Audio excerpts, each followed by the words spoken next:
오늘 북토크는 저희 비브로스 성경인문학 연구소하고 그다음에 기독인문학연구원하고 같이 저희가 공동으로 주최를 하고 있고요. 저는 또 하나 이제 비브로스 성경인문학 연구소 소장으로 있습니다.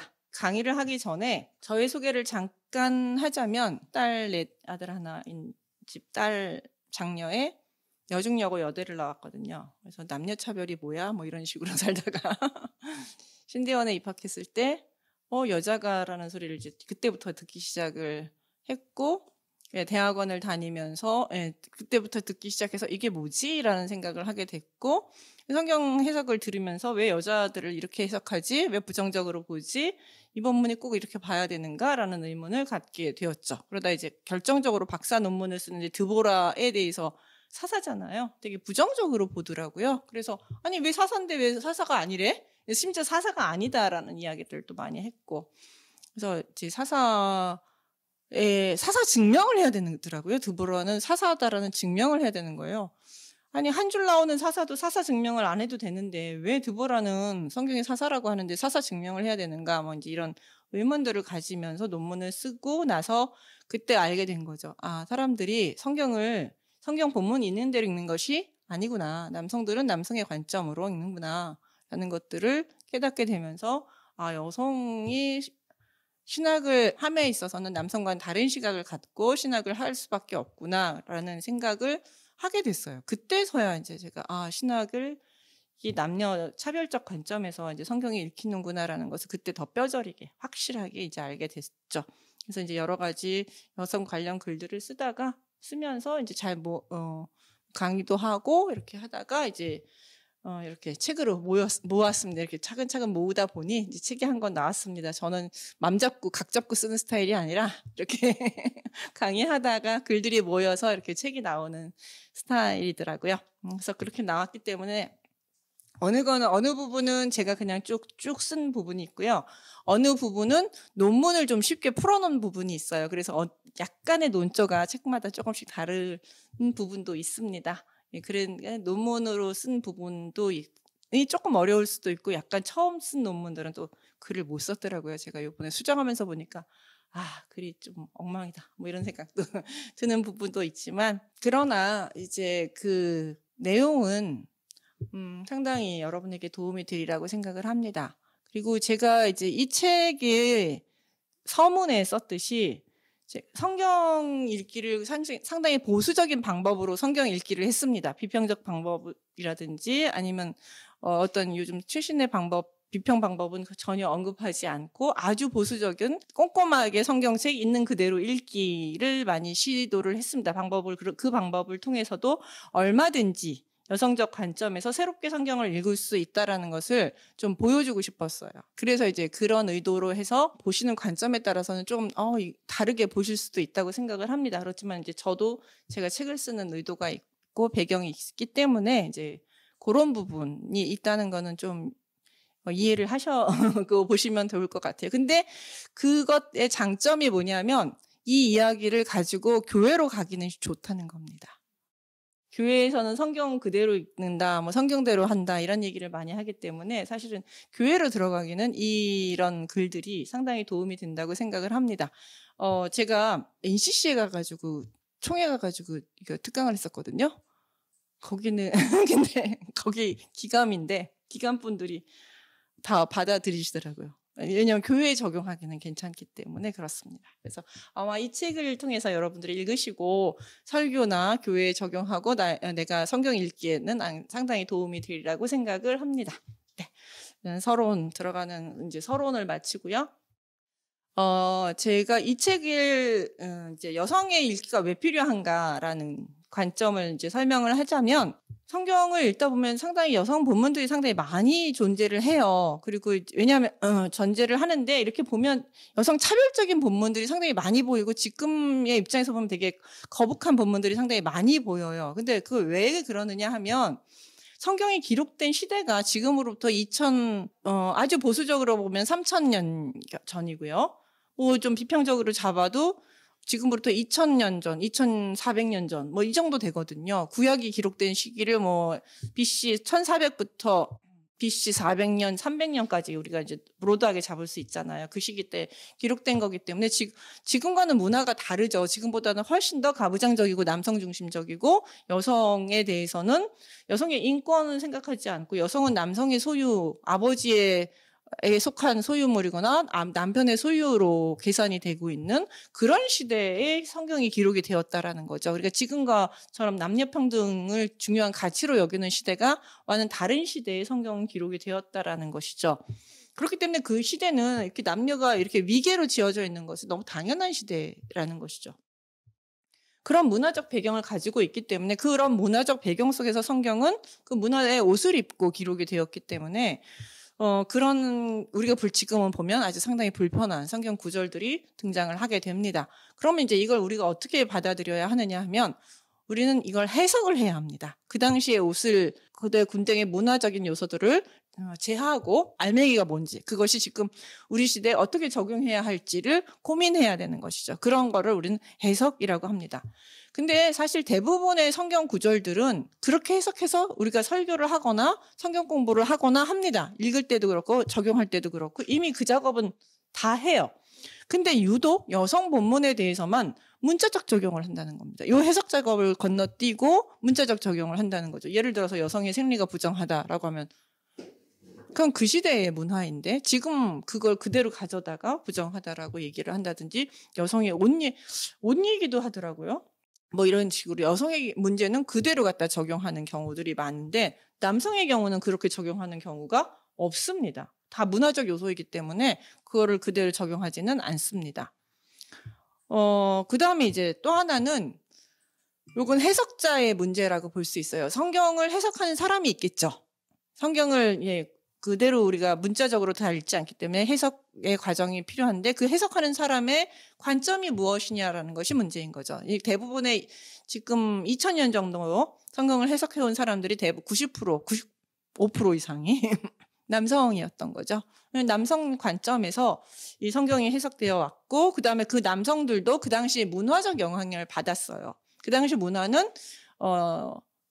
남성 중심적인 가부장 문화가 주류를 여태까지 이루어졌고 이제 남녀 평등 이야기가 나온 거는 지금 얼마 안 되죠. 뭐 100년도 안 되는 시대이기 때문에 그 이전까지는 남성 가부장 문화가 뭐 당연한 상식으로 여겨졌던 시대에 남성들이 주로 해석을 해왔기 때문에 이 성경 해석에는 남성의 해석 관점으로 해석될 수밖에 없었던 것이죠. 그렇기 때문에 이런 이 가부장적 해석들을 그럼 이제 성경 본문이 말하는 것과 이 가부장적 해석이 정말 맞는가?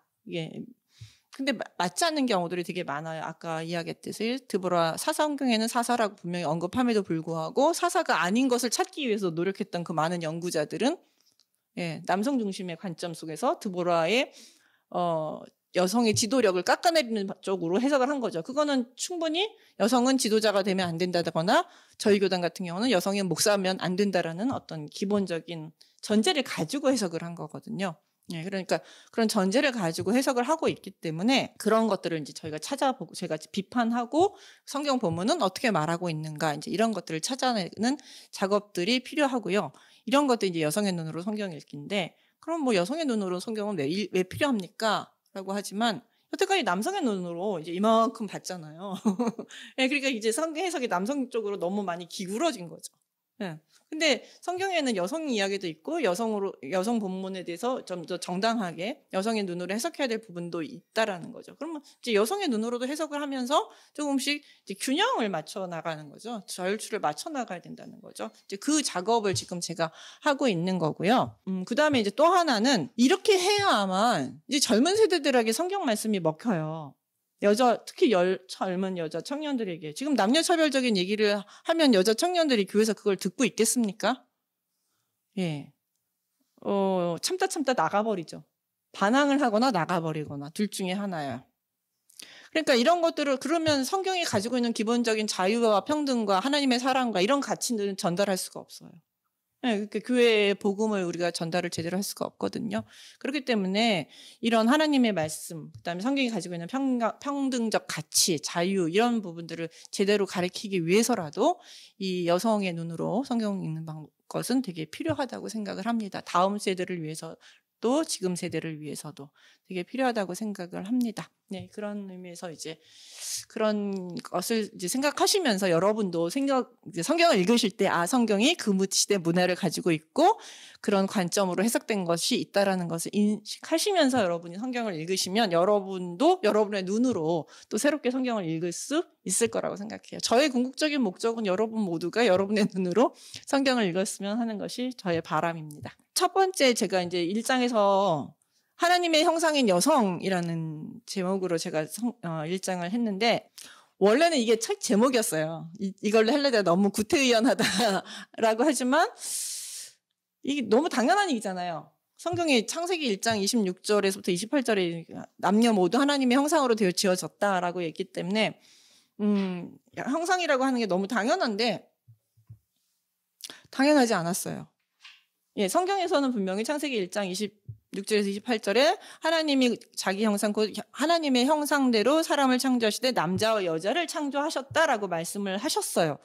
예, 성경에는 그렇게 분명히 명시되어 있고 남자와 여자 모두에게 세상을 다스릴 권세를 주셨죠. 일단 대리왕이죠. 예, 하나님의 형상을 가졌다는 것은 대리왕이라는 의미거든요. 그 당시 고대 사회에 있어서.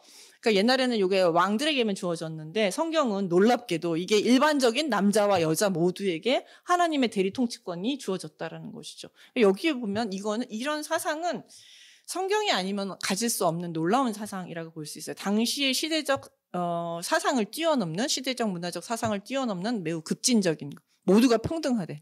또 남자와 여자도 평등하대. 말이 되는다. 그러니까 저는 이래서 성경은 신적 기원을 가지고 있다고 생각합니다. 급진적 평등성을 주장하고 있다라는 것이죠.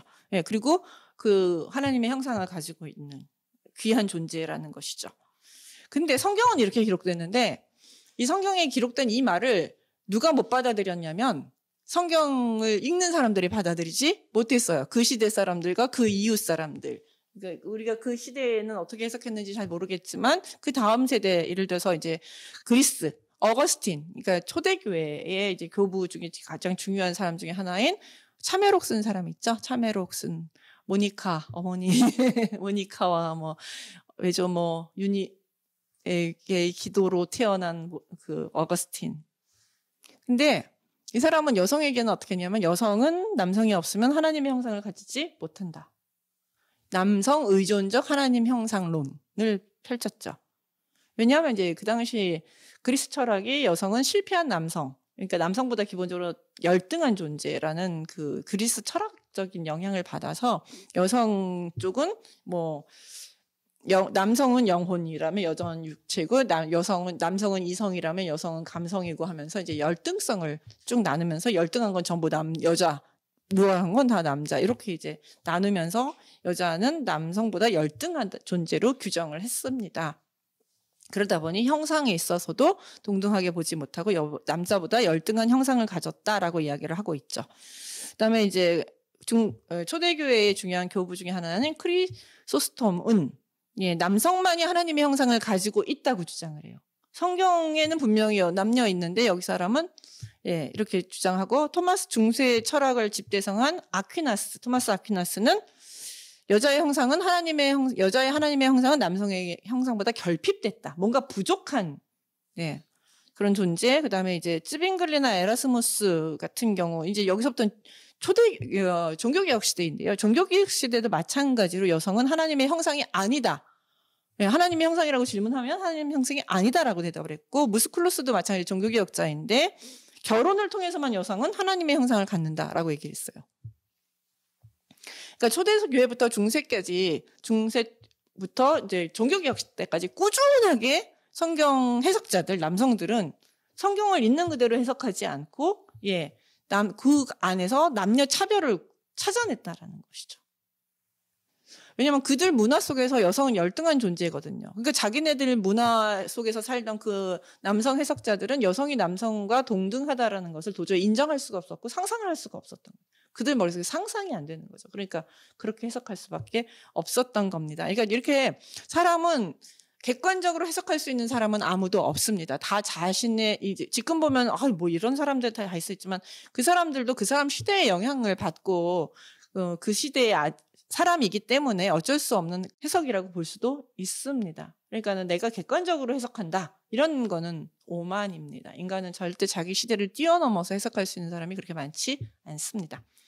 그래서 이제 하나님의 형상으로 동등하게 지어졌다고 얘기한 사람이 칼빈입니다. 칼빈에 와서는 남녀는 동등한 하나님의 형상으로 지어졌다, 가졌다라고 얘기하고 있지만 칼빈이 이야기하는 것은 이제 나중에 고린도전서 11장 7절에서는 남성의 형상이 그래도 조금 우월하다. 이제 이렇게 얘기를 하면서 그래서 여성은 남성은 뭐 사회적이고 영적이고 모든 분야에 있어서 다 활동할 수 있는 지도력을 가지고 있지만 여성은 가정 내에서만 활동을 할 수 있고 그다음에 이제 남성과 여성의 형상이 동등하다는 건 영적인 부분, 존재론적인 부분에는 동등하지만 사회생활 쪽에서는 남성에게 종속된다. 그래서 사실 칼빈도 처음에가 아니라 나중에 가면 엘리자베스 여왕이 다스리는 걸 반대했어요.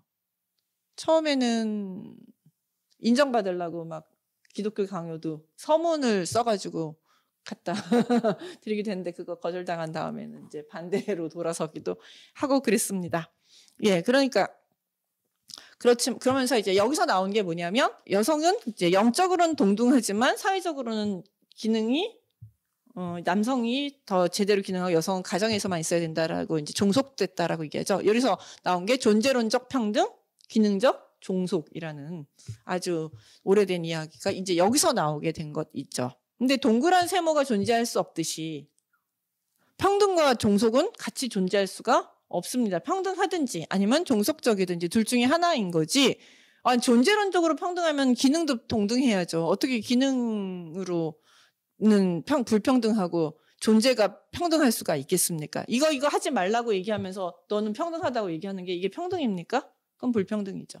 예, 그런 말도 안 되는 이상한 얘기로 여태까지 한 500년을 그렇게 칼빈 이후에 500년을 저희 교단에서는 그 논리로 이제 여성의 동등성을 억압을 했던 거죠. 여성 안수를 억압했던 것이죠. 그러니까 결국은 성경은 제대로 말을 하고 있는데 성경을 해석한 사람들이 문제였기 때문에 여성이 하나님의 형상을 가지고 있다는 아주 기본적인 사실을 인정받는데 자그마치 2000년이 걸렸다는 거죠. 참 징한 역사입니다. 그렇기 때문에 여성의 눈으로 성경 읽기가 그렇게 필요한 것이죠. 그래서 그 다음에 이제 두 번째는 제가 이제 말하고 싶은 것들은 여성과 구약 율법이에요. 율법들에 대해서 상당히 율법은 많이 다루고 있지만 여성 관련 율법들은 좀 뜨문뜨문 다루고 있고 이게 이제 산발적으로 다뤄지다 보니까 정확하게 구약 율법이 여성에게 어떻게 이야기하고 있는지 어떤 맥락 속에서 여성에 대한 율법들이 나오고 있는지를 전혀 그 맥락 없이 그냥 한 구절씩 그냥 얘기하는 경우들이 있어요. 그래서 이제 제가 그것들을 좀 다루었는데 여기서 이제 제가 이제 몇 개만 예를 가져왔는데 그 중에서 가장 문제가 되는 것, 문자적으로 적용되는 법, 여성의 생리 문제죠. 네, 여성의 생리 문제인데 이게 이제 왜냐하면 여성의 생리가 여성의 존재를 부정적으로 불정하다라고 생각하게 만든 가장 중요한 요인 중에 하나잖아요. 근데 사실 여성의 생리는 고대 사회에 있어서도 그렇고 지금도 그렇고 상당히 신비한 영역이에요. 예, 신비한 영역이 고대 사회에서는 특히 생명의 잉태와 탄생과 관련됐기 때문에 되게 신비하기도 하고 근데 이제 피가 밖으로 나오니까 두렵기도 하고 뭔가 불결하기도 하고 이 양가적인 어떤 특징을 가지고 양가적 감정을 갖게 하는 남성은 알 수 없는 그런 거거든요. 그러니까 상당히 여성의 이 생리에 대해서 두려움을 가진 문화들이 많습니다. 예, 문화적으로도. 그래서 두려움을 갖다 보니 터부시하는 경향도 있었어요. 고대 사회 속에서는 이제 그런 상태이지만 어쨌든 인류는 여성의 생리 피 속에서 생겨났고 거기 피 안에서 자라고 피와 함께 태어나요. 그러니까 여성의 생리가 없으면 인간 종족은 멸절이죠. 근데 그 생리를 부정하다고 얘기하는 거는 뭔가 이상하죠. 그러면 이제 그러니까 그래서 생리하는 여성은 부정하다라고 얘기하면은 그럼 여자 존재를 완전 부정하는 거잖아요. 그럼 여자 존재를 하나님께서 여자에 대한 부정을 얘기하면서 그 부정한 여자를 통해서 나온 남자들은 뭔데? 이제 이런 얘기를 저희들은 하게 되죠. 근데 이제 이 이야기가 사실은 이제 여성의 열등성이나 부정을 얘기하고 싶은 게 아니라 맥락은 레위기 15장에서 유출병을 설명하면서 나오는 겁니다. 유출병이 있는데 그 유출 몸 안에 있다가 몸 밖에 나오는 뭐 피라든지 고름이라든지 뭐 여러 가지 이제 피부병이나 여러 가지 몸에 증상이 있어서 이제 뭔가 나오게 될 때 그것에 대해서 이제 이야기를 하는 겁니다. 그런 중에 하나가 뭐냐면 이제 설정, 남자 몸에서 나오는 정액과 여자 몸에서 나오는 생리가 부정하다, 또 부정하다라고 설명을 하고 있는 장이에요. 레위기 15장이. 그러면서 32절에 보시면 거기 유출병과 설정과 여성의 생리의 부정과 그다음에 그 기타 부정 설정 기타 유출에 대해서 내가 이런 규례가 있다라고 얘기를 하면서 마무리를 해요. 레위기 15장을 보시면.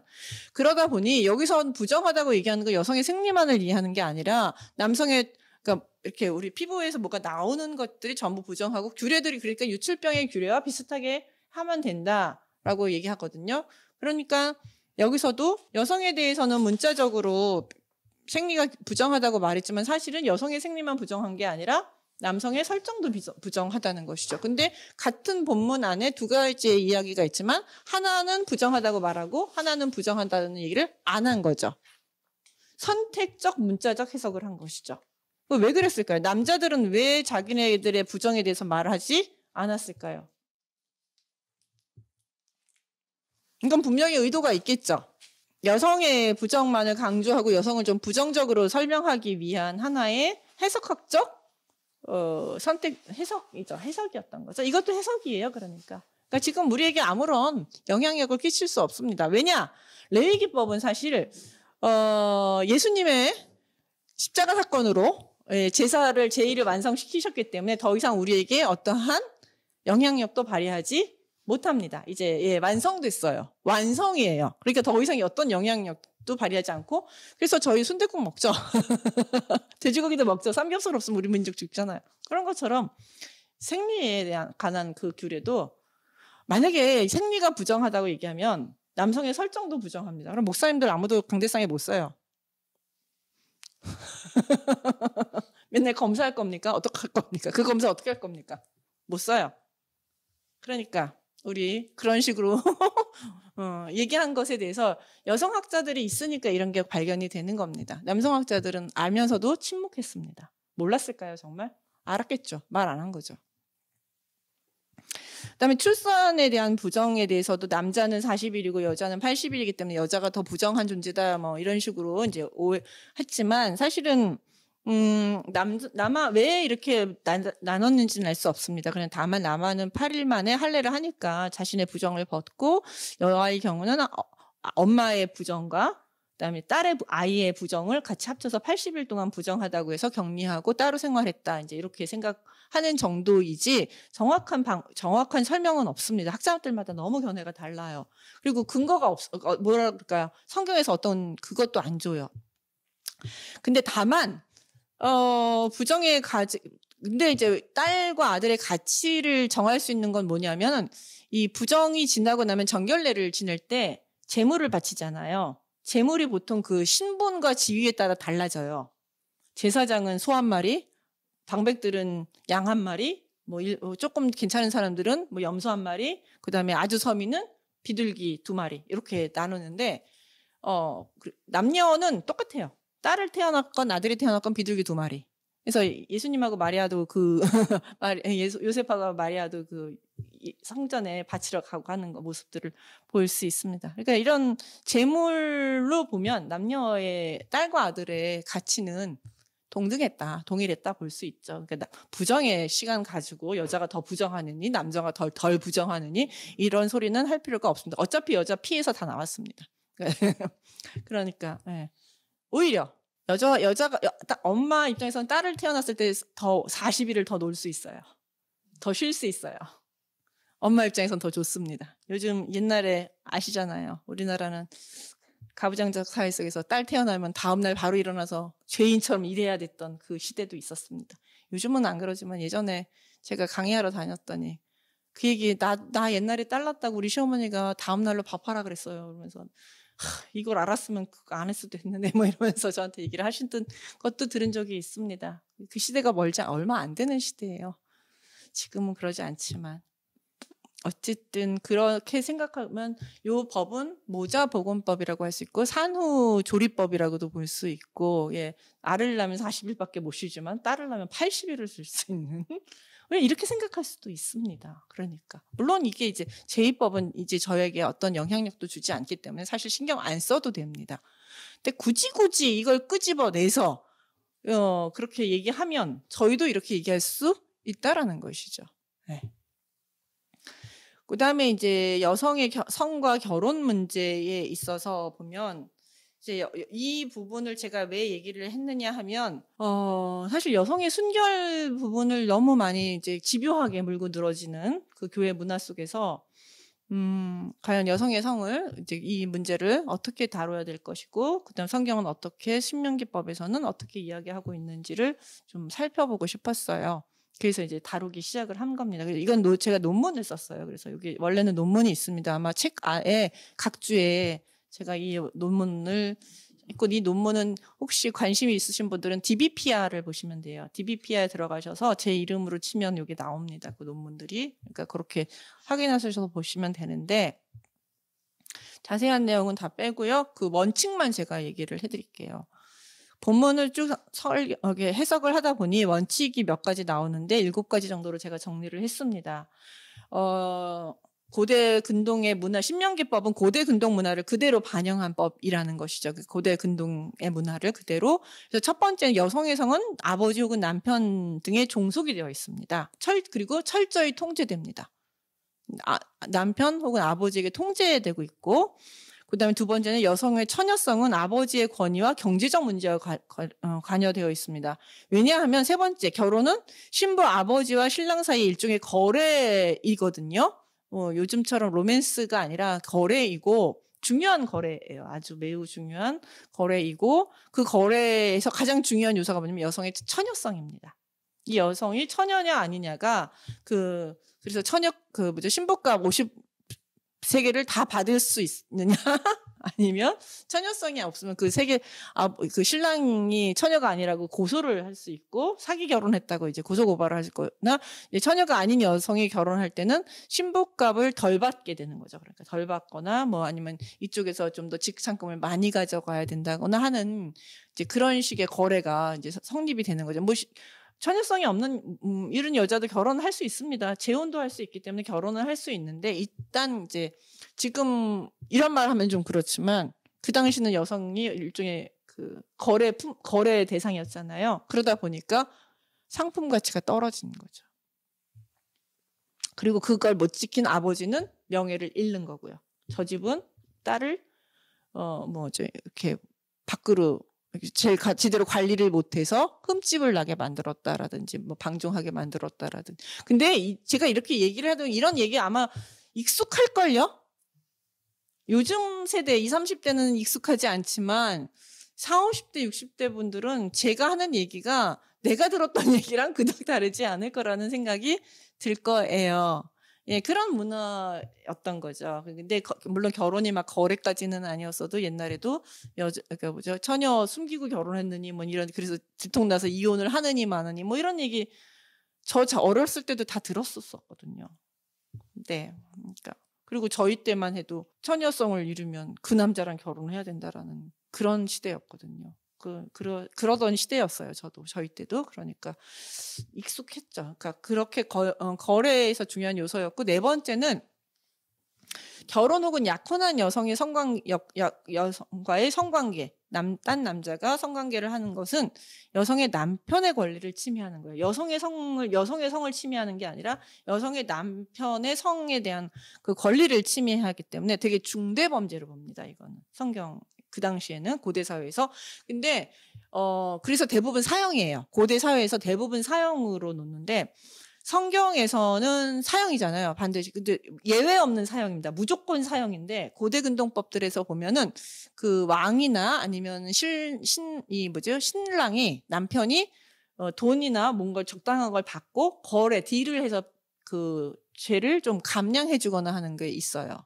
감량할 수 있어요. 근데 여기 성경은 무조건 죽여라. 이제 이렇게 나오는 중대 범죄로 보고 있습니다. 그다음에 이제 5번째, 여성의 혼외 성관계는 무조건 이제 사회적 악으로 보는 거죠. 공동체의 질서를 깨트리는 심각한 범죄로 보죠. 그래서 처녀가 아닌 여성을 죽일 때는 집안 문 앞에서 돌로 쳐서 죽이는 아주 잔혹한 형벌을 가했죠. 고대 사회 속에서. 지금도 이런 관습이 있죠. 어느 나라 그러니까 명예법, 명예사례라고 해가지고 이슬람 쪽에서 인도도 그렇고 아직도 이런 문화가 있습니다. 예.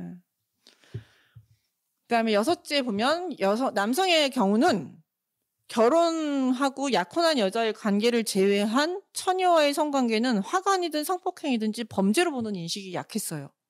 성폭행을 했든 화관을 했든 그냥 결혼하고 신부 아버지에게 벌금을 물고 그 신부값을 주고 신부를 데려와서 결혼을 하면 돼요. 단 하나의 벌이라면 절대 이혼을 못 한다는 거예요. 이혼할 수 없는 결혼을 한다는 거죠. 이렇게 보면 고대 사회에서 성범죄에 대한 인식이 참 낮았다라는 걸 볼 수 있어요. 다만 결혼한 여성에 대한 성범죄는 결혼한 여성이나 약혼한 여성에 대한 성범죄는 사형입니다. 왜냐하면 남편의 성적 자기 결정권을 강제로 훼손한 것이기 때문에 이거는 이제 사형에 해당되는 거지만 그냥 결혼하지 않은 여성의 경우에 있어서 성범죄를 저지른 경우는 그냥 범죄로 보는 인식이 좀 약했습니다. 7번째는 근데 여기서 보면 남성이 미혼인지 기혼인지 순결한지 아닌지 전혀 고려의 대상이 되지 않습니다. 예를 들어서 남편이 신부가 처녀가 아닌 것 같아요. 그래서 고소고발을 했어요.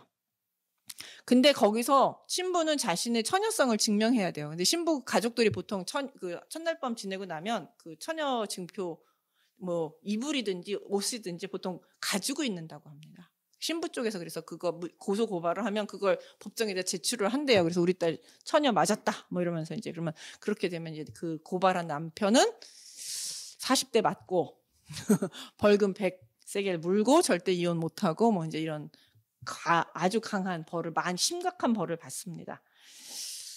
그렇지만 신부 측에서 신랑이 총각이 아니다라고 거는 법은 없습니다. 예. 그러니까 결국 말해서 신랑의 총각 여부, 결혼 여부는 성에 대해서는 묻지 않는다는 거죠. 기본적으로. 남의 여자만 건드리지 않으면 거기에 대해서는 묻지 않았다라는 것이죠. 그러니까 남성의 성은 통제 대상이 아니었다라고 여성의 성은 통제 대상이었다라는 것이죠. 그런 관점에서 아마 신명기 22장에 나온 이야기들을 제가 쭉 설명을 했어요. 그렇게 보시면 아마 그 본문들이 잘 해석이 될 겁니다. 이 관점에서 보시면. 근데 문제는 요거를 가지고 그대로 현대 사회도 적용을 하려고 한다라는 것이죠. 그렇지만 이제 이걸 문자적으로 적용해서는 안 돼요.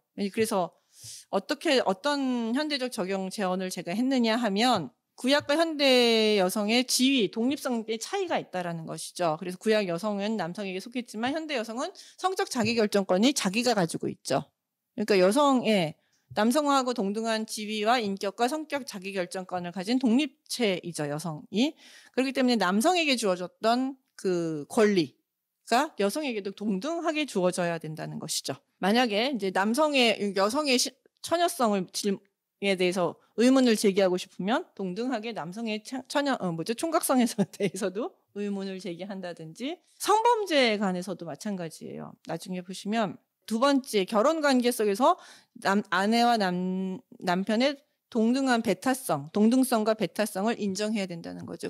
고대 사회에서는 남성이 어디 밖에서 바람을 피우고 다녀도 여성의 입장에서는 어떻게 할 수가 없었지만 여성이 만약에 바람 피우면 바로 사형이잖아요. 그거와 마찬가지로 이제 지금은 이 결혼 후에 서로 성적인 그 충실성, 아내와 남편에 대한 충실성을 그대로 가져가야 된다는 거죠. 근데 이거는 말라기에 나와요. 말라기 2장 10절에서 16절에 선지자보로 너네가 왜 결혼 언약을 깨트리느냐? 이거는 왜 아내에게 충실하지 않느냐? 이건 하나님에 대한 불충이다. 이러면서 남편들은 아내한테 충실해야 된다. 이거는 하나님의 언약을 깨트리는 거면서 엄청 비판을 하거든요. 이걸 보면 아내와 남편은 서로 충실해야 된다는 것이 성경의 기본적인 원리예요. 그러니까 혼전순결보다는 사실 혼후순결에 대한 강조가 아주 깊습니다. 그 부분에 대해서 우리가 교회가 좀 더 얘기를 해야 될 필요가 있고요.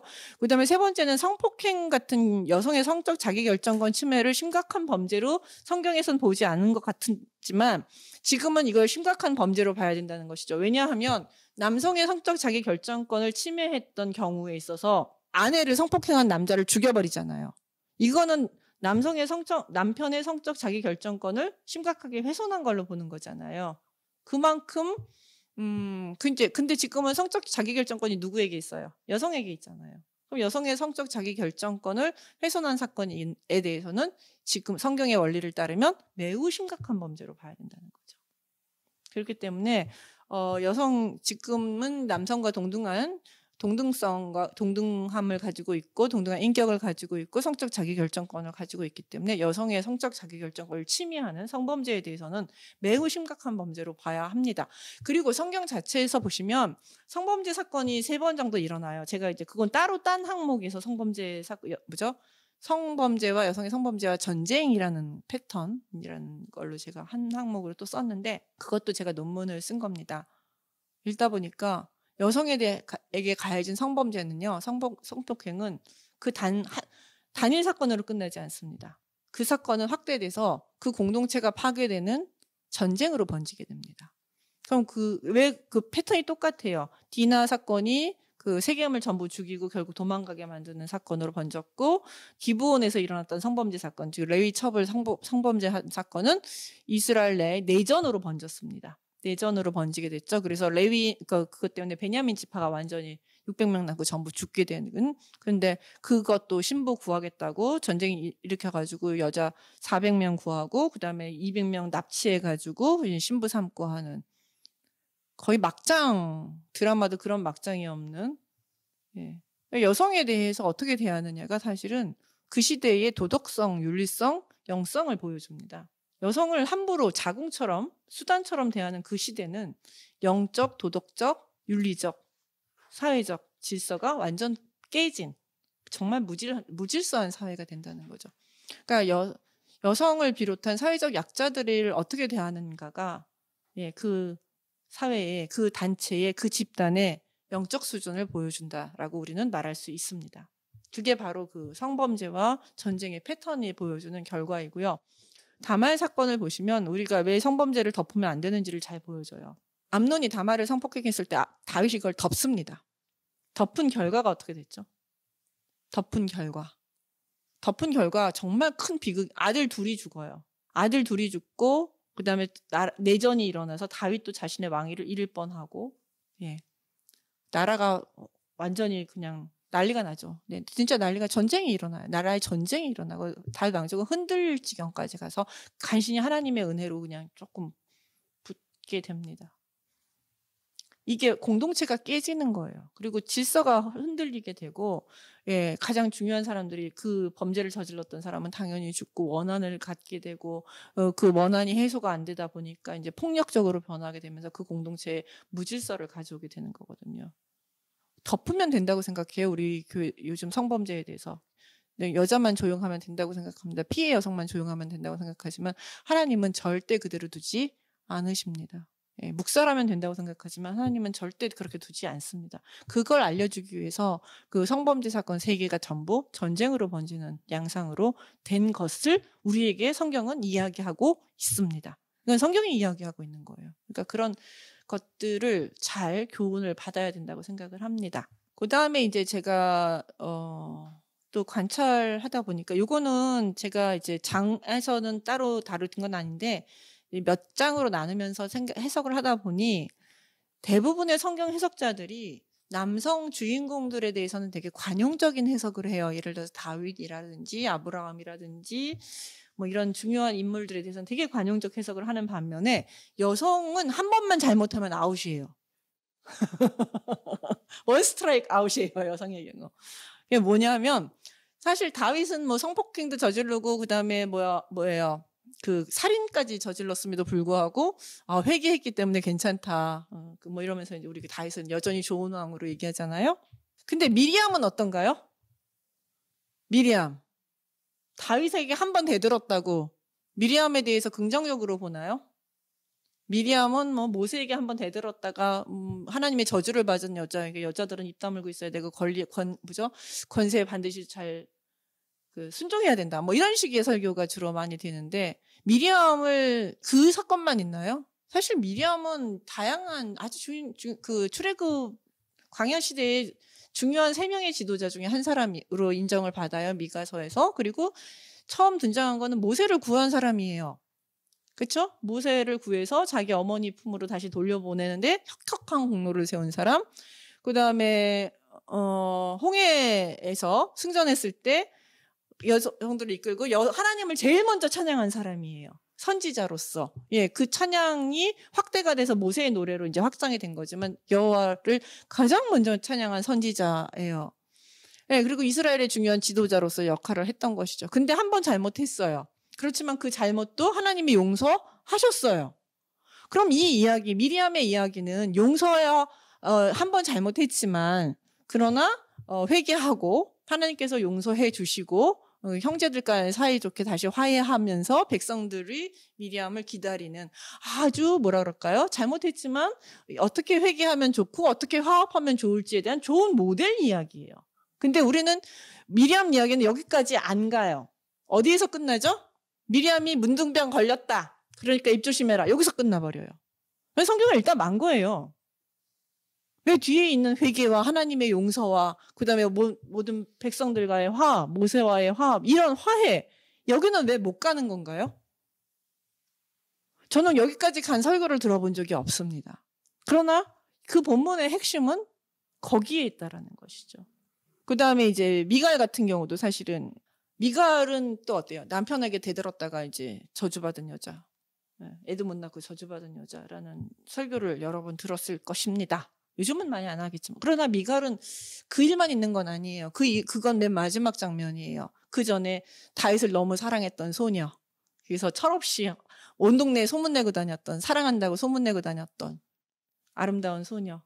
그리고 다윗을 너무 사랑했기에 죽을 아버지 명령도 어기고 살려준, 목숨을 걸고 살려준 충성스럽고 사랑하는 아내였죠. 근데 결국 다윗이 도망가고 찾지 않으니 결국 미갈은 다른 데 시집 갔던. 그래서 다윗을 포기한 여성이에요. 그래도 남편과 마음 맞춰서 또 잘 살았어요. 편안하게. 그런데 어느 날 갑자기 다윗이 자신의 권력을 공고히 하기 위해서 미갈을 끌고 오라고 합니다. 갑자기 데리고 오라고 하죠. 그래서 자기 남편과 억지로 헤어져요. 폭력적으로 당했죠. 평안한 삶이 완전히 그냥 박살이 났죠. 다윗궁에 왔을 때 미갈의 삶은 편안했을까요? 거기 다 다윗 사람들이잖아요. 거기 사울의 딸이 그 자리에 거기 껴서 낄 자리가 있었을까요? 생각해 보세요. 다윗궁에서 미갈의 자리가 있었을까요? 좋아했을까요, 미갈을? 편안한 눈으로 볼 수 있었을까요? 미갈은 편했을까요, 거기가? 아무도 여기에 대한 관심이 없습니다. 그러니까 화가 나니까 이제 뛰고 누는 꼴을 보니 제가 봐도 저도 그 다윗이 이뻤을까요? 한마디 했는데 그거 가지고 다윗도 곱게 말 안 했어요. 너그럽게 말 안 했어요. 그래도 망한 너네 집보단 내가 나아 이렇게 얘기했어요. 이제 그 다윗의 말의 요지는 딱 이거예요. 하나님은 너네 집을 망하게 하시고 나를 선택하셨어. 내가 더 나아. 이거예요. 그런 미갈에 대한 이야기를 우리는 다 앞뒤 다 잘라먹고 미갈은 아무런 보답도 받아본 적이 없이 어떻게 보면 배신을 당한 입장인데도 불구하고 우리는 미갈에 대해서는 나쁜 여자라는 남편한테 대들어서 벌받은 여자, 저주받은 여자라는 아주 단편적인 한 장면만을 가지고 이야기합니다. 미갈은 그렇게 단순하게 얘기하기 쉽지 않은 여성이에요. 우리 삶이 그렇지 않나요? 어떨 땐 좋아요, 내가. 좋은 여자이고, 어떨 땐 나쁜 여자이고, 어떨 땐 상식적인 여자이고, 어떨 때는 상식적이지 않은 여자이고, 어떨 때는 영적인 여자이고, 어떨 때는 세속적인 여자예요. 인간은 모든 면을 다 가지고 있어요. 복합적으로 봐야죠. 한꺼번에 봐야죠. 하나만 가지고 그 사람을 평가하는 그런 해석은 잘못된 해석이라고 생각합니다. 우리는 아무도 아브라함에 대해서 사라를 버린 순간만 이야기하진 않습니다. 난 그 부분만 얘기하고 싶은데 그래서 아브라함을 그렇게 얘기하지 않습니다. 전체적인 인생을 다 보는 것이죠. 그 다음에 또 하나는 이제 구약에서 볼 때 어떤 틀을 가지고 봐요. 여성에 대해서는 현모양처, 좋은 엄마, 좋은 아내라는 틀에서 요 틀에서 벗어나면 이제 요 틀을 끼워 맞춰요. 아니 벗어나는 게 아니라 요 틀을 끼워 맞춰서 모든 여성을 해석해요. 해석하려고 노력해요. 자신들이 보기에 좋은 여성이다라고 선별된 여성들은 요 틀에 맞추려고 애를 써요. 미리 기준을 정하는 거죠. 좋은 여성은 좋은 엄마이고 좋은 아내, 나쁜 여성은 나쁜 엄마이고 나쁜 아내, 이렇게 딱 이제 구별을 해놓고 성경에서 긍정적으로 그리고 있는 여성은 좋은 엄마이자 좋은 아내다, 이렇게 생각을 하는 거죠. 그렇지만 성경의 평가는 좀 달라요. 성경에서 긍정적으로 보는 여성은 하나님 보시기에 좋은 여성이고, 하나님에게 충성한 여성이고, 하나님 보시기에 나쁜 여성은 하나님을 안 믿거나 하나님 보시기에 충성하지 않은 거나 하나님 반대편에 있는 여성들이에요. 이거는 남성과 동일합니다. 신앙이 있으면 좋은 여성이고요. 성경에서는 신앙 없거나 하나님 편에 안 선 여성은 나쁜 여성이에요.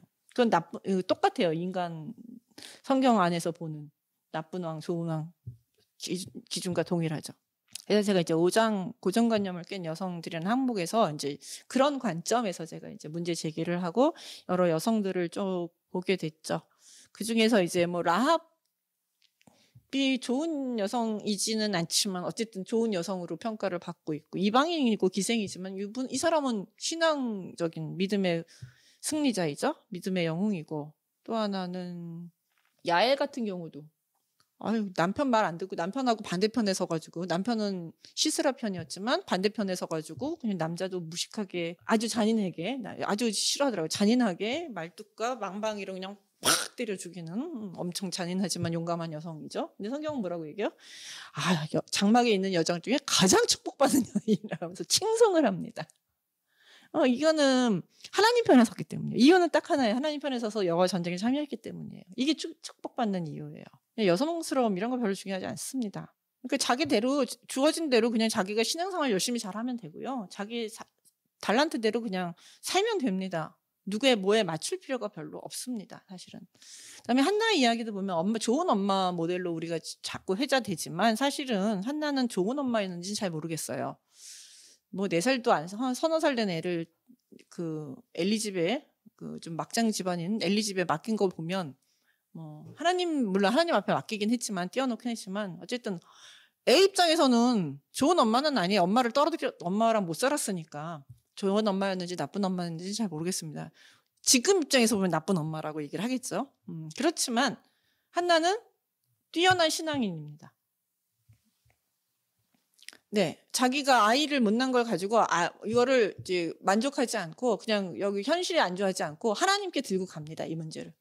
왜냐하면 내가 아이를 못 낳는 건 하나님께 버림받은 거다라는 생각이 그 당시에 대부분 이제 가지고 있던 주류 생각이거든요. 거기에 대해서 내가 정말 하나님께 버림받았습니까?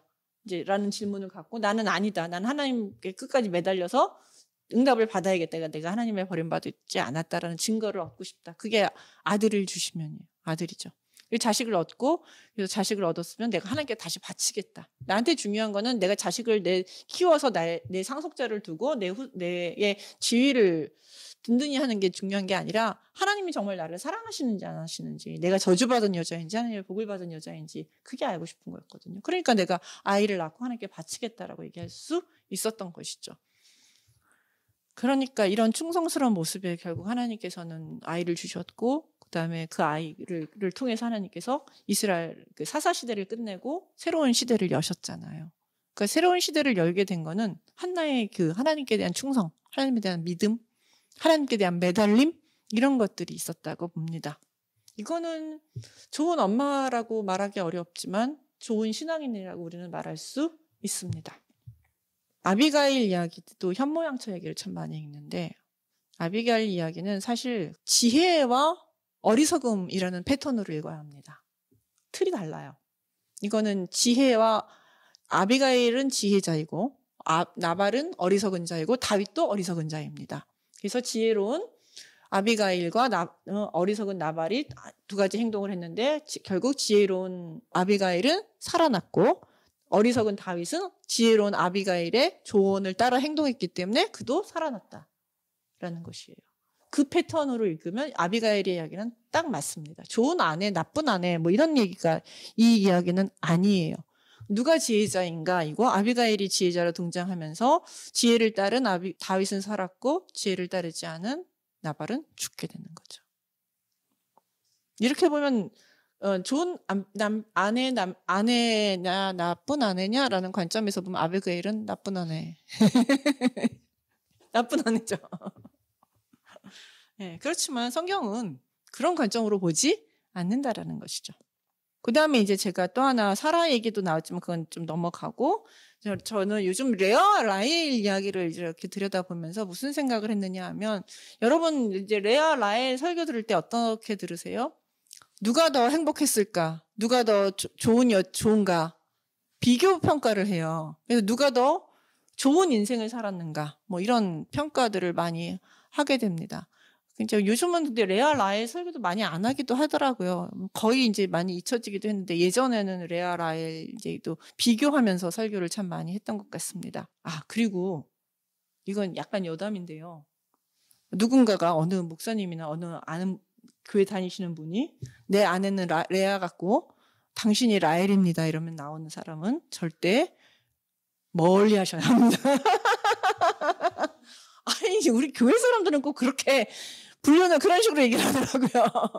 자기 아내는 레아래. 그래서 마음에 안 든대. 그러니까 당신이 나의 라헬이래. 이런 식으로 참 성경적으로 말을 하지만 그러면서 자신의 불륜을 정당해 하는데 아니 그런 얘기 진짜 많이 하고 그렇게 많이 넘어가요. 이단도 그렇게 했고 이단이 아닌 목사들도 그렇게 많이 이야기합니다. 근데 레아와 라헬 얘기는 그렇게 써먹으라고 주어진 얘기가 아닙니다. 레아와 라헬이 결혼하기에 이렇게 둘이 한 남자를 놓고 둘이 결혼하게 된 건 아버지의 농간 때문이죠. 가부장적 아버지가 자신의 이익을 위해서 둘을 다 한 남자에게 결혼을 시켰죠. 사실 성경은 이런 결혼을 반대합니다. 금지합니다. 왜냐하면 이렇게 되면 둘이 질투해서 사이가 안 좋고 둘의 인생이 편안하지 않을 거기 때문에 이런 구도를 만들지 말라고 아예 이야기를 합니다. 그러니까 이 질투는 여자들이 질투심이 많아서가 아니라 구도 자체가 이런 구도라는 거죠. 아니 한 남자의 여자 둘이면 당연히 질투하는 게 당연한 거죠. 한 여자의 남자 둘이면 살인나죠. 네, 그러니까 이거는 본성이 하나님도 한 남자 다른 남자 찾는 여자 영에서 나는 질투하는 하나님이라고 말씀하시는데요.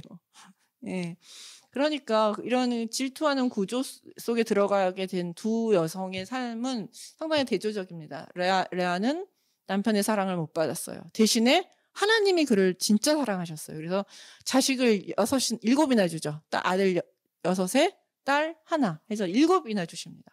하나님의 지극한 사랑을 받게 됩니다. 그러니까 나중에는 처음엔 남편이 나를 좀 볼까, 남편이랑 연합해 볼까, 남편이 나를 사랑해 줄까 막 이렇게 하다가 나중에는 그냥 다 포기하고 여호와를 찬양하는 것고 여호와와 함께하는 것으로 넘어가게 됩니다. 사실은.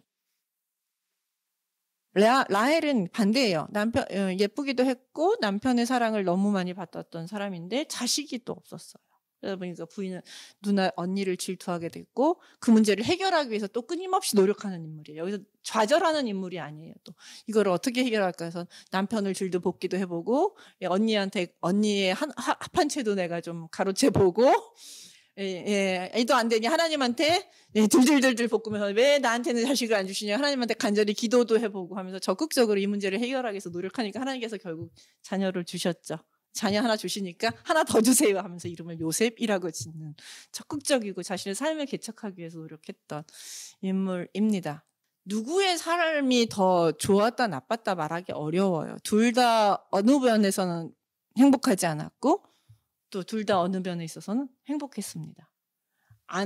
자식을 많이 얻은 라헬은 자식 때문에 행복했고 자식이 없지만 남편의 사랑을 많이 받은 라헬은 남편 때문에 행복했어요. 그렇지만 반대로 남편의 사랑을 받지 못한 레아는 그래서 불행했고 자식이 없었기 때문에 라헬은 자식 때문에 불행했어요. 우리 인생이 남편한테도 엄청 사랑받고 자식도 엄청 많고 자식도 잘 되고 하는 인생이 그렇게 맞나요? 그런 인생은 많지 않습니다. 예. 물 좋고 정자고 좋은 곳이 그렇게 많지 않고 내 인생이 이것도 하고 저것도 다 좋은 인생이 그렇게 많지 않아요. 우리는 선택을 합니다. 그중에서. 내가 남편 사랑은 못 받아도 자식이 잘 되는 걸로 위안 삼으면서 하나님 의지하면서 살아가는 여성들이 얼마나 많습니까, 사실은. 우리 인생이 다 그렇습니다. 그렇기 때문에 레아 인생이 더 좋다? 아니면 라헬의 인생이, 그 자식이 없어도 남편과 또 의좋게 지내면서 그것이 행복이다라고 생각하고 사는 인생 사람도 있습니다. 아니면 결혼 안 하고 그것이 또 행복이다고 생각하는 사람도 있는 것이고, 뭐 여러 가지 다양하게 내가 하나님께서 주신 나의 삶을, 이게 하나님께서 주신 나의 삶이니 감사하면서 살면 그건 행복한 삶이에요. 그렇지만 나에게 주어진 않은 것을 계속 추구하면서 나는 불행하다고 비교하면서 살면 나는 영원히 불행한 삶인 거죠. 그러니까 이런 해석을 할 때 저는 남편의 사랑을 받지 못한 레아를 불쌍한 여자로 일방적으로, 그다음에 이렇게 몰아가는 해석에 대해서는 저는 반대합니다. 그렇게 하지 말자는 거죠. 우리는 그 다양한 인생 자체를 그대로 인정하면서 그 인생 자체를 기뻐하면서 살 수 있도록 우리가 설교를 하자는 거죠. 저는 그렇게 해서 설교를 한번 해봤습니다. 그랬더니 해봤는데 너무 좋더라고요. 저도 은혜가 되더라고요. 뭐 제 인생은 뭐 다 만족스럽겠습니까? 예, 안 만족스러워. 그러나 주신 것만 가지고 내가 감사하면서 하면 되는데, 그렇게 설교하기에 너무 좋은 레아와 라헬의 본문이에요. 두 여자의 질투 이렇게만 보지 않고. 근데 우리는 이거를 그냥 두 여자의 질투, 그래서 남편의 사랑을 많이 받은 라헬이 행복했고 레아는 불행했다, 이런 식으로 너무 획일적이고 단편적으로 설명을 해왔다라는 것이죠. 이건 저는 성경의 의도와 상관없다라고 생각합니다. 그 다음에 이제 제가 아마 제 책을 보시면서 이런 인물도 있었네 하고 나오는 인물이 하나 있을 거예요. 그게 누구냐면 리스바예요. 사무엘하 21장 11절에서 14절에 나오는데, 사실 이 리스바는 누구냐면 사울의 첩이에요. 사울의 첩이고, 그 다음에 이 리스바 때문에 아브넬하고 북이스라엘의 아브넬하고 아도니아 사이가 갈라져면서 결국 이제 둘이서 아브넬이 아도니아 북이스라엘의 왕이었던 아도니아 맞나요? 갑자기 생각이 안 나요. 그 사람을 배신하게 되고 배신하게 됐죠. 왜냐하면 아브넬이 이 리스바를 성폭행하죠.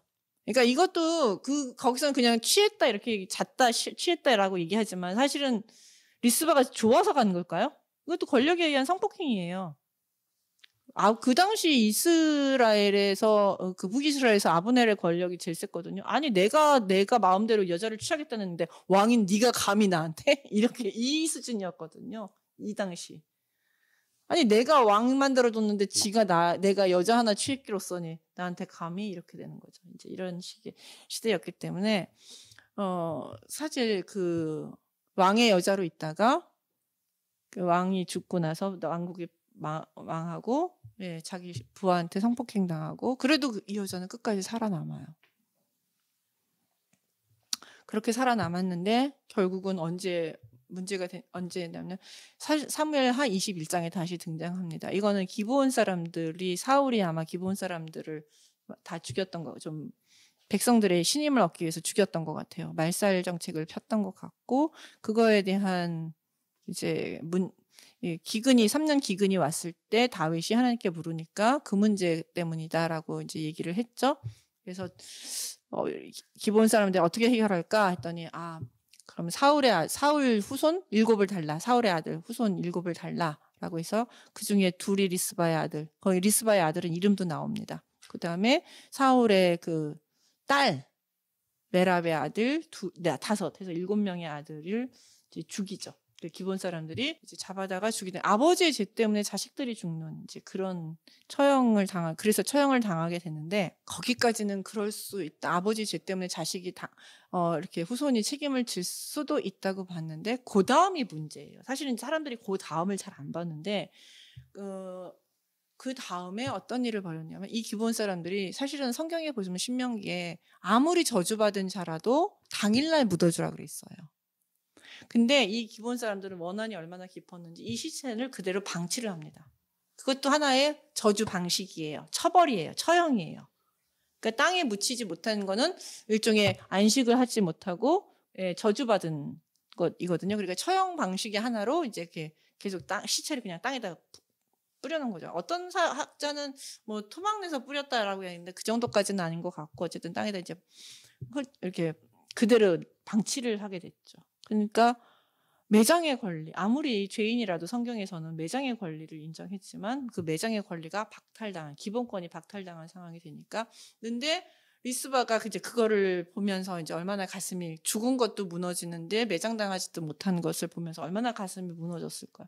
근데 리스바는 거기서 끝나지 않습니다. 정말 강해요. 상복도 못 입어요.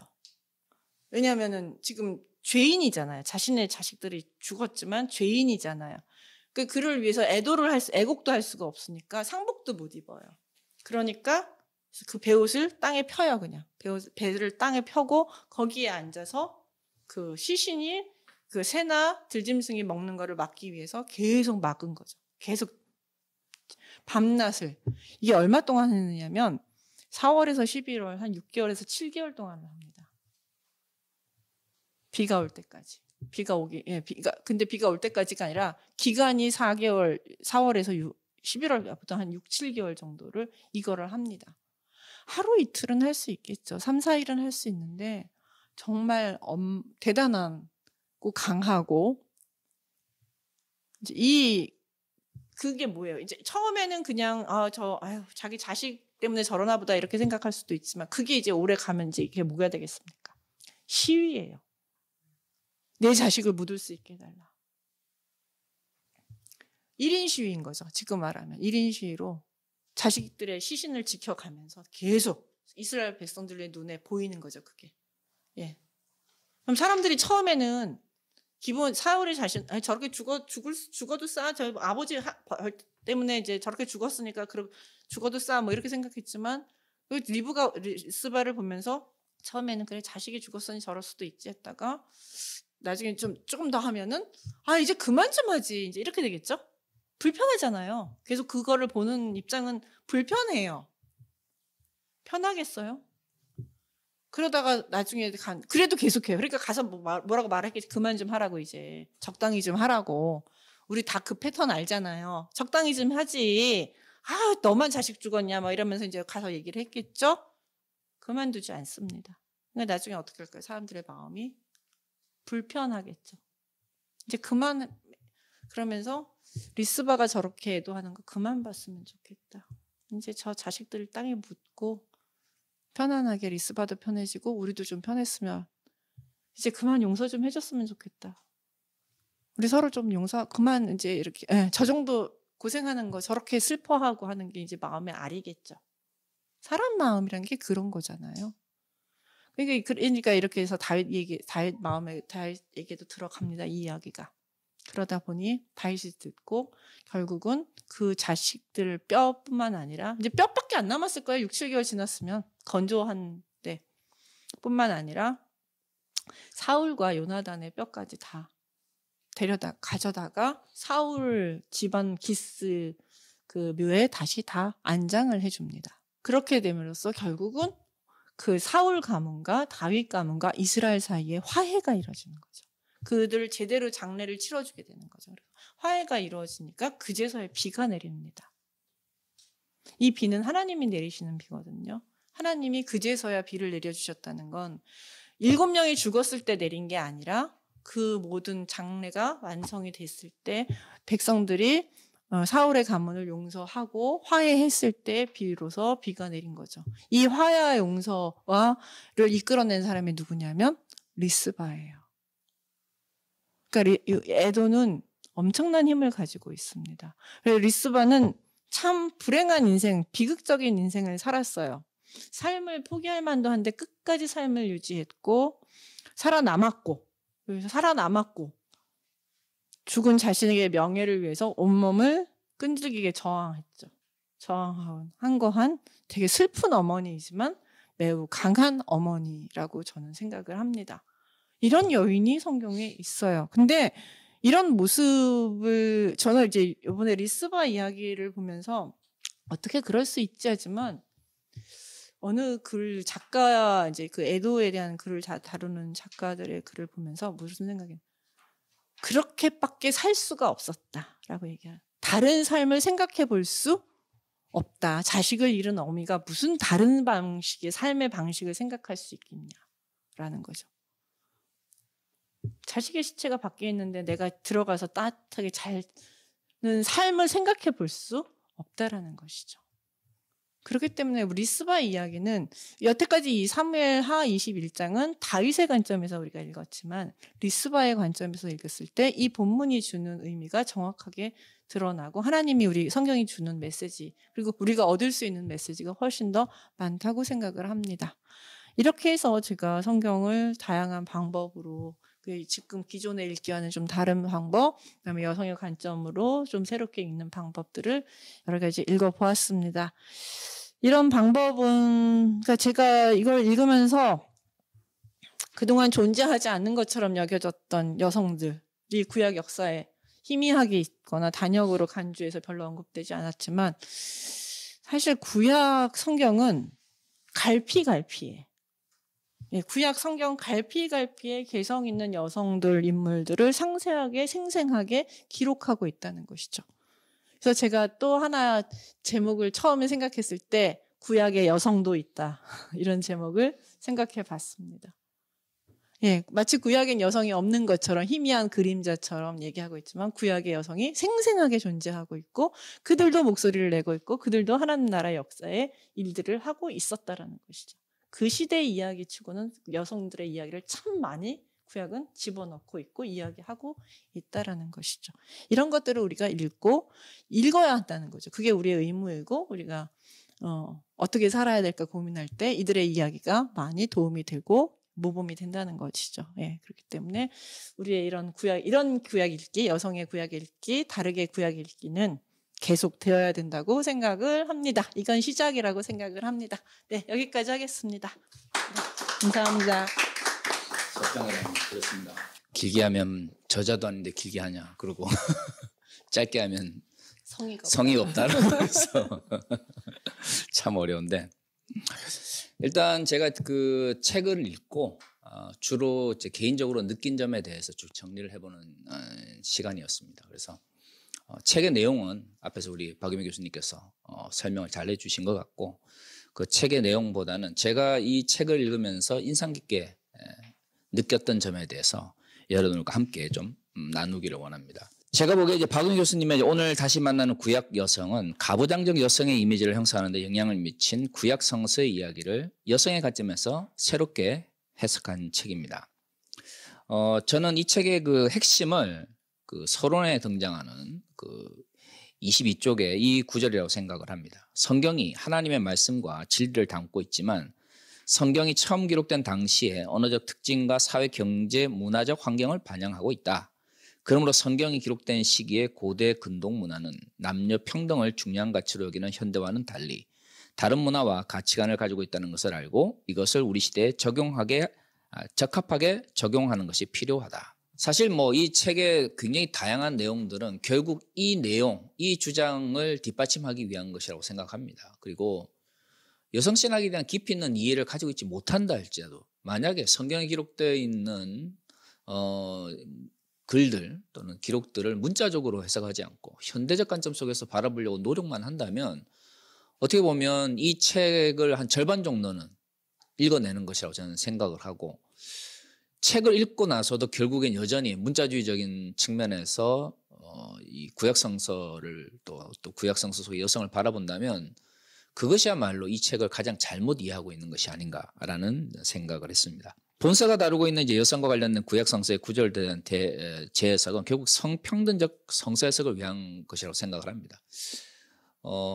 많지는 않지만 이제 가끔 저도 성소수자 문제라든가 아니면 이제 성평등과 관련된 곳에서 서평이라든가 아니면 논평 같은 걸 할 때가 있는데 결국 중요한 것은 여성적 시각이 필요하다가 아니라 여성적 시각이 없이는 성평등적 성서 해석으로 나갈 수 없다라고 하는 것이 더 정확한 것 같아요.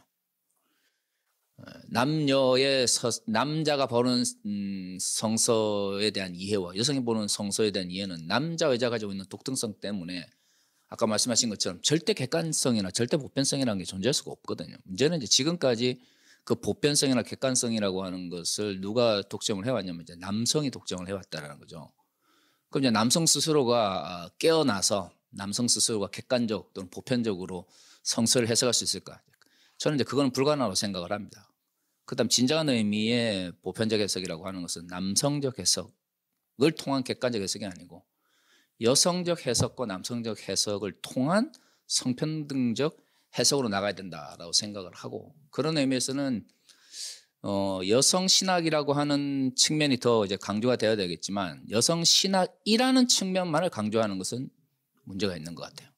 여성 신학이라고 해서 여성만의 관점이다라고 내버려 두는 것이 오늘날 근본주의적 혹은 보수적 그 신학 체계의 또 다른 형태의 죄악인데 여성 신학적 접근이 필요한 것은 결국 남성 신학적 시각의 해석이 잘못되었다는 걸 전제로 하는 것이기 때문에 저는 이제 여성 신학적 해석이 결국에는 남성 중심적 해석의 잘못을 해체하는 방향으로 나아갈 때 그래서 이제 성평등적 성서 해석으로 나아갈 때 진정 우리 시대의 이제 여성 신학의 참된 의미가 드러날 수 있을 거라는 생각을 해보았습니다. 본서의 가장 중요한 특징은 이제 구약적 연구 방법론을 주로 사용하면서도 구약 성서에 대한 가부장적 성서에서의 역사를 살펴본다고 하는 점입니다. 책을 쭉 읽어보시면 알겠지만 꽤 많은 부분 여성에 대한 억압이나 차별을 정당화하는 이미지 혹은 인식론을 정립하는 데 영향을 미쳤던 교부들에 대한 이야기, 종교개혁자들의 이야기가 이제 자주 등장하는 것도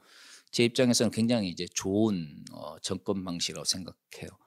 어떻게 보면 진정한 의미의 가부장적 성서 해석을 무너뜨릴 수 있는 방식은 하나의 어떤 방식, 예를 들어 구약 신학적 방식, 신약 신학적 방식 이런 특정한 방식의 어떤 집중뿐만 아니라 학제 간의 연구를 통해서 우리의 의식이 가지고 있는 모순적인 것을 구체적으로 지적하고 이걸 해체 나가는 과정이 결국에는 이제 가부장적 성서 해석을 해체하고 성평등적 성서 해석으로 나아갈 수 있는 길이 되지 않을까라는 생각을 책을 보면서 했습니다. 제 입장에서 가장 중요한 담론은 제가 볼 때는 하나님 형상에 대한 제 해석인 것 같습니다.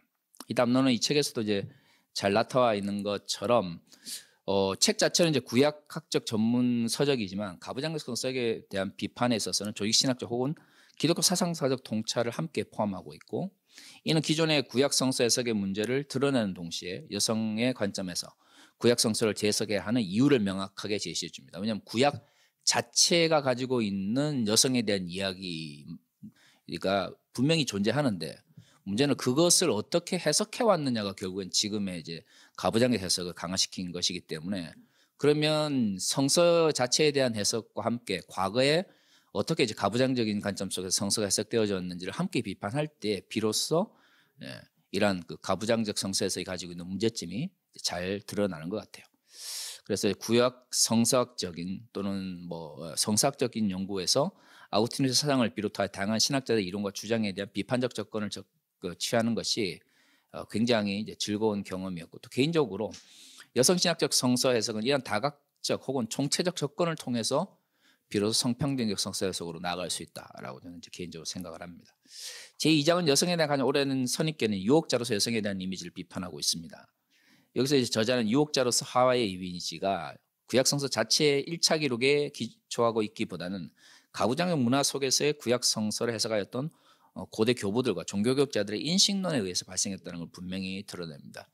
저도 이번에 그 본서를 읽으면서 의외로 여성에 대한 부정적인 어떤 이미지를 형성했던 구절들 자체가 그 구절 자체가 많은 정보를 가지고 있지 않다라는 생각을 하게 됐고요.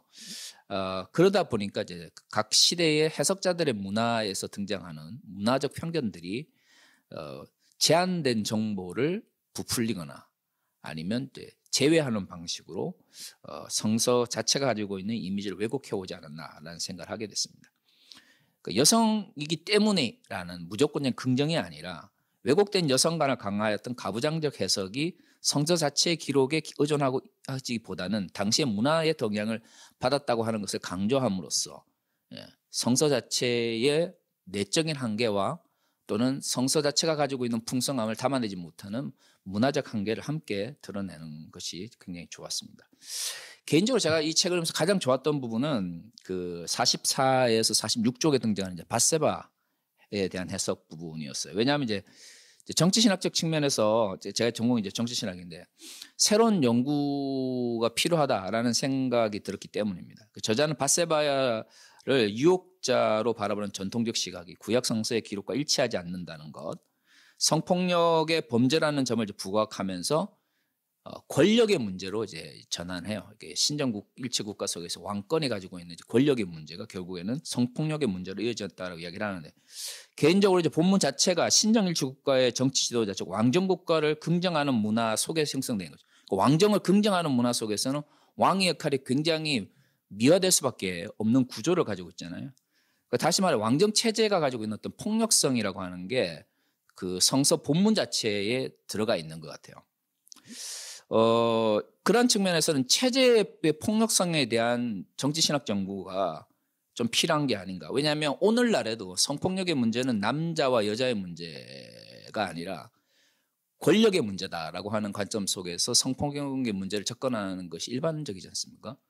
만약에 성폭력의 문제가 남자와 여자의 문제 혹은 젠더의 문제가 아니라면, 결국 이것이 권력의 문제라면 왕정 체제가 가지고 있는 체제의 폭력성과 오늘날 21세기가 가지고 있는 민주적 체제 속에서의 그 민주적 체제라고 불리는 그 체제가 가지고 있는 또 다른 형태의 이제 폭력성, 왜 민주적 체제 속에서도 비유사한 형태의 성폭력과 관련된 체제적 폭력이 드러나는가에 대한 연구가 좀 필요하지 않겠나라는 생각을 하게 됐어요. 그래서 물론 이제 이 책은 뭐 그런 정치신학을 다룬 부분은 아니지만 밧세바의 성폭력 사건을 체제 혹은 권력의 문제로 바라보는 관점이 개인적으로는 책을 읽으면서 가장 뭐랄까요, 제가 얻게 된 가장 좋은 인사이트, 통찰 중에 하나였던 것 같습니다. 뭐 당장은 아니겠지만 좀 시간이 주어지면 연구를 좀 해볼 생각입니다. 3장은 이제 소위 믿음의 조상이라 불리는 구약 성서의 남성 주인공에 비해서 제대로 주목받지 못한 여성 주인공에 대한 재해석을 시도합니다. 교수님께서 뭐 성서 해석에 있어서 비교적 보수적인 관점을 이제 접근하셨다고 하지만 어쨌든 이제 비평적 관점이든 보수적 관점이든 이야기 내러티브를 분석하는 방법론이나 이제 방향성에서는 큰 차이는 없을 거라고 생각합니다. 그런 관점에서 저는 이제 조금 더 비평적 관점 속에 성경에 등장하는 믿음의 조상에 대한 기록들을 이제 이야기라고 생각을 하고, 그렇다면 이제 이야기적 관점 속에서 어떻든 주인공이 한 명만은 아닐 거란 말이에요. 그러면 성서는 분명히 남자 주인공과 여자 주인공을 동시에 이제 이야기를 하고 있는데, 문제는 성서는 두 주인공, 남자 주인공과 여자 주인공 같이 이야기하고 있는 데 비해서 해석하는 자들이 남자 주인공에만 포커스를 맞춰서 하나님의 언약이라든가 이스라엘의 역사를 기록하는 또는 해석하는 방식은 좀 문제가 있는 것이 아니라는 생각을 했고요.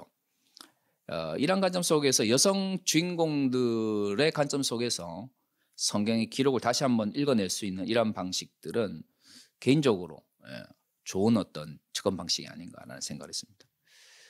그리고 제 3장에서 제가 제일 개인적으로 인상적이었던 이제 사람은 사라와의 이제 갈등 가운데서 항상 등장하게 되는 하갈에 대한 제 해석이었습니다. 저는 개인적으로 하갈 이야기가 제일 좋았어요, 이 책에서. 이전부터 저는 이제 하갈에 대한 이제 부정적인 이미지에 비해서 구약 성서가 하갈에 대한 꽤 많은 양적 측면에서 정보를 이제 포함하고 있다는 생각을 했었어요. 그래서 사실 아브라함과 이삭과 야곱이라고 하는 남성 중심적인 어떤 언약 사상에서 보면 하갈의 이야기가 이렇게까지 많이 기록되어 있는 것이 좀 이해가 되지 않거든요.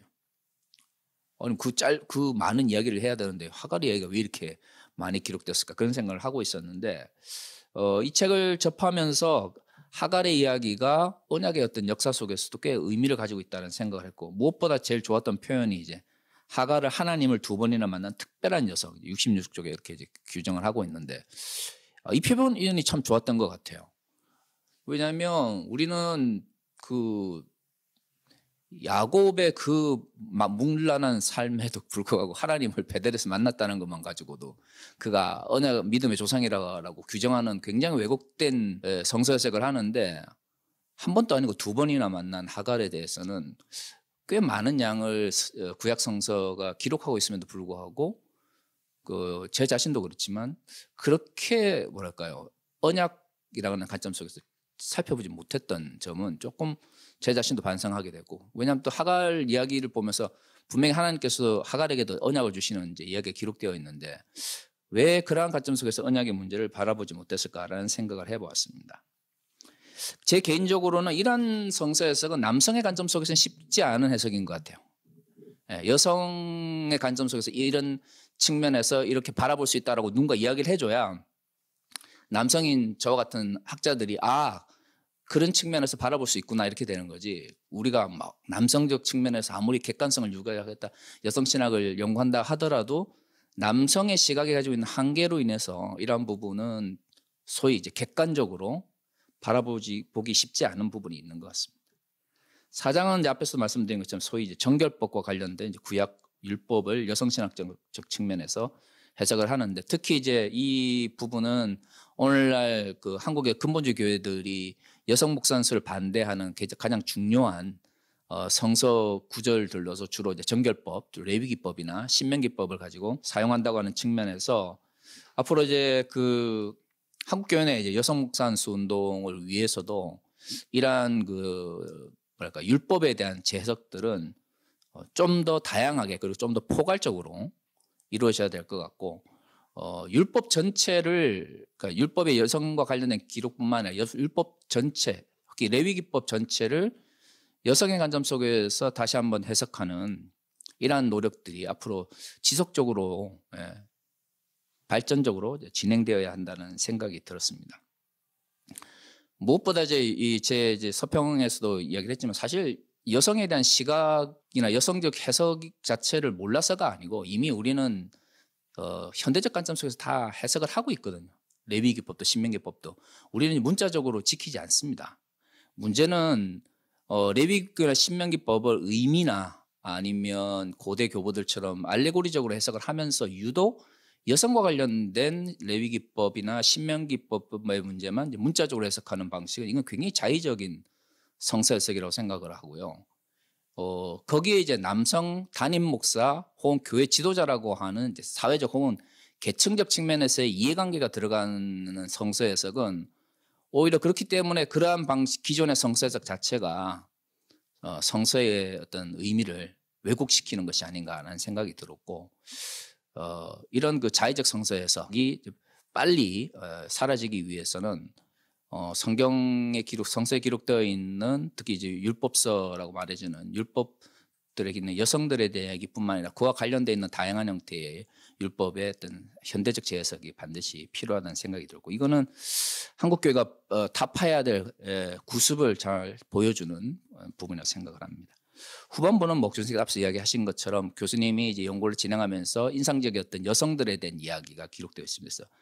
저는 이제 이 책을 만약에 1, 2부로 나눈다 그러면 1장에서 4장 한 일부로, 그다음에 이제 뒷부분은 이제 2부로 이제 구성할 수 있겠다는 생각이 들었고, 가장 이제 이 책을 읽으면서 중요한 것은 이제 결국 왜곡된 가치 체계 해체가 필요를 하다는 것이고, 이 책의 진정한 의미는 그러한 가치 체계 해체를 이데올로기적이거나 아니면 당위성만을 강조하는 방식이 아닌 구체적으로 그러한 이제 왜곡된 가치 체계를 형성하게 하는 구체적인 성경의 구절들을 뭐랄까요, 여성의 관점 속에서 재해석해 나감으로써 이러한 왜곡된 가치 체계 해체를 쉽게 할 수 있는, 혹은 좀 보수적인 사람들도 이런 문제 의식을 동참할 수 있도록 이끌어내는 부분이라고 생각을 합니다. 특히 이제 여전히 여성에 대한 억압과 차별을 정당한 것으로 여기는 근본주의적 성향이 강한 한국 교회에서는 반드시 이제 본서에 제시하는 여성에 대한 시각을 통해서 새로워져야 된다는 생각이 듭니다. 그러니까 과거에 한국 교회가 가지고 있는 남성 중심적인 또는 가부장적인 성서 해석의 가장 큰 문제는, 이 한국 교회가 가지고 있는 가부장적인 성서 해석은 단순히 우리가 이제 문화 인류학적 측면에서의 가부장성뿐만 아니라 군사 독재라고 하는 왜곡된 형태의 정치적 왜곡 현상, 이런 것들이 이제 맞물려 있는 거거든요. 그러니까 특히 한국의 근본주의 교회들이 여성 목산수를 반대하는 것이 단순히 가부장성이 다른 데보다 더 강하다 이런 부분도 분명히 존재합니다만은 일제 식민지와 군사 독재를 거치면서 우리도 알게 모르게 내재화되어 있는 식민지적 의식하고 군사 독재를 기반한 위계적인 사회 가치 체계가 이게 이제 가부장제와 맞물리면서 한국 교회의 여성 목사 수라는 명목으로 드러나고 있지만 솔직히 여성 목사 수를 주고 그런 것보다 더 중요한 것은 가부장제만이 유일한 성서적 관점이다라고 강력하게 지금 주장하고 있는 한국교회 가장 기본적인 이데올로기가 해체되어야만 한국교회가 21세기의 진정한 형태로 새롭게 변화될 수 있다고 생각하기 때문에 좀 이 책을 가지고 좀 구체적으로 성경에 기록되어 있는 여성에 대한 이야기들을 이제 연구해 나가면서 기존의 남성 중심적인 그러면서 가부장제적이며 또한 군사 독재에 기반한 위계적인 인식론 자체를 해체 나가는 것이 한국교회가 21세기 몰락 앞에서 새롭게 회복될 수 있는 길이라고 생각을 하고요. 제 개인적으로는 이제 한국교회의 미래라고 하는 것은 결국 성평등을 지향하는 기독교 윤리, 기독교 윤리가 존재해야 되는데 그저 좋은 기독교 윤리가 아니라 성평등적 의식을 담아낼 수 있는 기독교 윤리가 필요하고 첫 번째는. 둘째는 이제 높은 수준의 이제 성인지 감수성을 표출할 수 있는 목회가 돼야 되는 것 같아요. 한쪽이 윤리적 측면에서 이론적 배경이라면 그 이론적 배경이 목회를 통해서 표현될 수 있는 두 가지 형태로 나아갈 때 반드시 필요한데 제가 볼 때 이 책은 구약 어차피 우리의 모든 기독교 윤리나 우리 목회 기반이 성서에 대한 이해에서 출발한다는 측면에서 보면 성서 이해의 첫 번째 단계인 구약 성경에 대한 새로운 해석, 여성 신학적 해석이든 어떤 관점이든 기존의 왜곡된 인식의 체계를 바꿀 수 있다고 하는 측면에서 대단히 중요한 의미를 가지고 있는 책이다라는 생각을 해봤습니다. 어쨌든 저도 책을 읽으면서 참 즐거운 경험을 많이 했고요. 읽으면서 깨닫게 되는 많은 부분에 대해서는 저 역시 앞으로도 좀 지속적으로 연구를 좀 진행을 해보면 좋겠다라는 생각을 하게 되었습니다. 네, 감사합니다.